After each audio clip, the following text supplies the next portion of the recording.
Hey everyone, Beardo here with more of the modern age history of Batman for you. Yesterday we kicked things off with a big, explosive new revelation. Yes, Talia al Ghul and Batman have a child.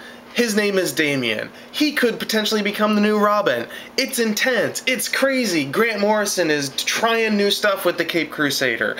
So what comes next, you may ask? Why none other than the fantastic 4-issue filler miniseries storyline called Grotesque. The only thing more grotesque than the villain of Grotesque is the story itself. It is written by John Ostrander, illustrated by Tom Mandrake, but meant to look kind of like Andy Kubert. It is nothing but sheer boredom, a Phantom of the Opera retelling, and just pretty much pure garbage. Goodbye. Continuing on with Grant Morrison's run on Batman. That picks back up with 663, and this is an issue I am going to talk a little bit about because we have a Joker issue here. What could be more exciting than none other than Andy Kubert illustrating the Joker? Why, potentially this John Van Fleet guy. What is going on? Yeah. So basically, what happened, and the reason we got this grotesque storyline called Grotesque, is Grant Morrison in the early 2007 range realized that he had taken on way too much and had this little mini breakdown, is basically what I heard. And I don't know how much truth there is to that, so take that with a little bit of a grain of salt. But either way, he took a few months off from working on DC books, and so DC had to scramble to do something while they waited for Grant Morrison's return. Now, as much energy as he had brought to that early first arc that he did in Batman, a lot of that deflated with Grotesque, and people were really waiting for Grant Morrison to be back proper.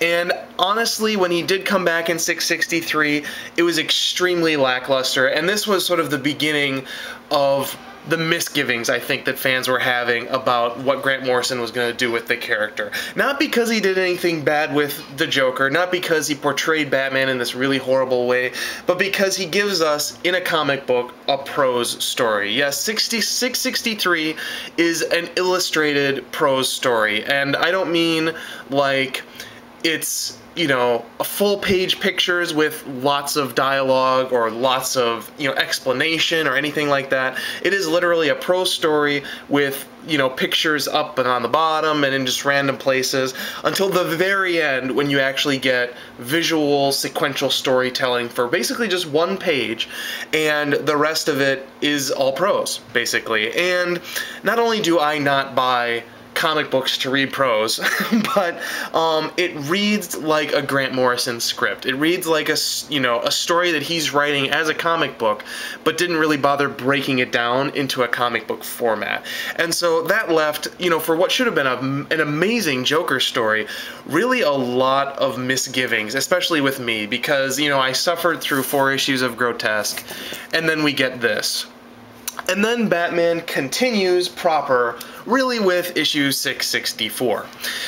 Now, what happens in issue 664 is we really get the true introduction of the 3 ghosts of Batman. Now, this is a complicated idea.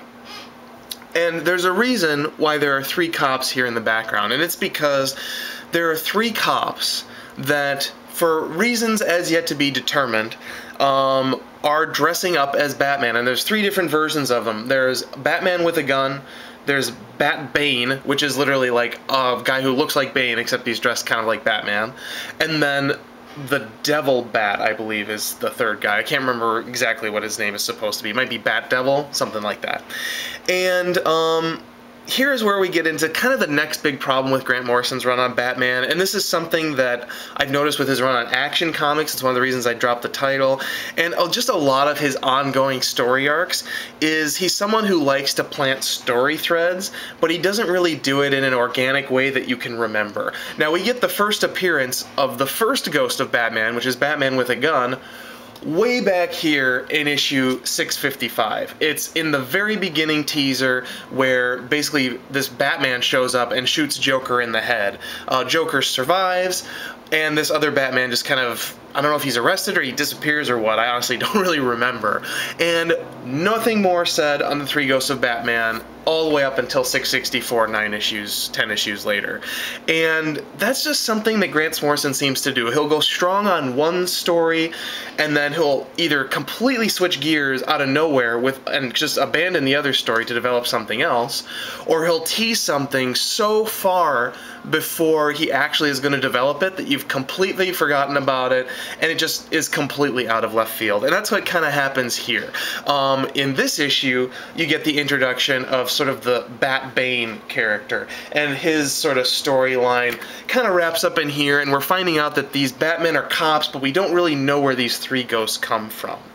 Now, with our next issue, we have issue 666, and this is another case of me hating on Grant Morrison a little bit. I'm sorry, I'm coming off a lot more negative than I mean to. I do have a lot of positive things to say. I'm kind of trying to get the bad stuff out of the way here first.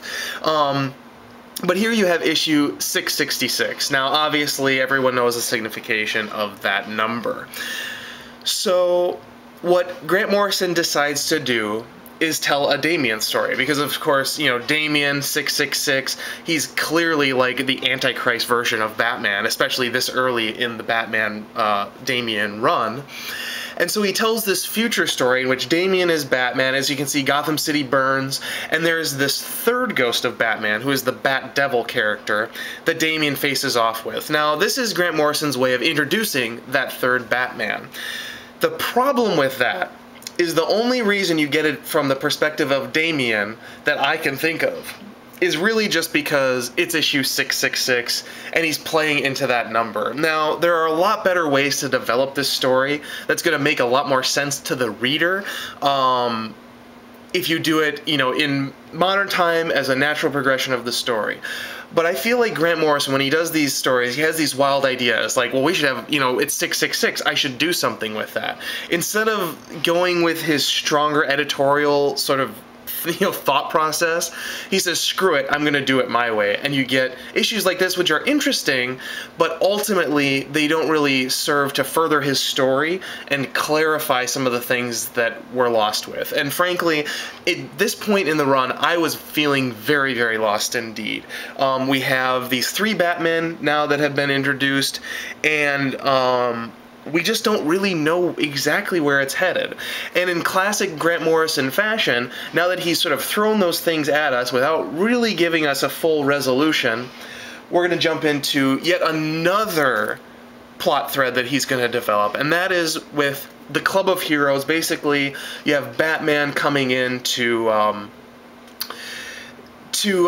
International Club of Heroes reunion, and you have all these people here sort of, you know, old-time superheroes, and they're all going to get together for this reunion, but it's at a place where a character named the Black Glove is basically going to start trying to kill them off. And that's what you get over these next couple of issues before Batman basically kind of, you know, manages to escape in issue 669 with the kids, because at one point Robin and Squire are kidnapped, and he manages to rescue them, and they get out, and and all of a sudden Grant Morrison has introduced this Black Glove character. Now, all of these plot threads are going to come to a head in next video because this one's running long and there's so much more to talk about with Grant Morrison's run. So I can't fit it all here, but keep in mind all of these story threads, and I hope, you know, each of these story threads are very interesting to me. I think that the Three Ghosts of Batman, like, that's a really interesting concept, but I want to see it more developed. I want to see it more fleshed out before we get to this Black Glove character. Now, on the flip side with Black Glove, he's also a very interesting character because, you know, Grant Morrison, one of the things he really pledged to do when he started this is, you know, I'm going to take from every era of Batman. We get Talia al Ghul, we get Black Glove. Black Glove is someone from, you know, the Silver Age, maybe even the Golden Age. I'm not exactly sure when he first appeared, but we're talking in like the early to mid 100s of Batman. Total lost character. Grant Morrison decides to bring him back and revitalize him in classic Grant Morrison fashion. That is an interesting story idea too. But doing all of that in this disjointed way that we've looked at it today, adds up to a lot of problems, a lot of confusion. And at this point, honestly, like, I was still collecting the books, but by the time we got to the Club of Heroes storyline, I had really switched off my brain, and that's not good. And I'm a Batman fanatic, but I was just having so much difficulty following it. And as all of these storylines have progressed today, please remember them for tomorrow, because even though they are very disjointed, they are going to culminate in something very specific. Now, that is something sort of equally controversial and I feel equally torn about. So we'll talk about that in tomorrow's video. Comment on what you think of this particular chunk of Grant Morrison's run. I'd love to know what you guys think. Since we're getting into the newer books, you know, there's a lot greater chance that some of you guys have read these. I know, you know, some of you have a lot more Batman experience than others. So please comment below. Give me your thoughts. What do you think of Grant Morrison? What do you think of his storytelling fashion? Really interested to hear from you today. So I'm going to break it off here. I will be back tomorrow with the second half of Grant Morrison's run on Batman. Thanks for watching.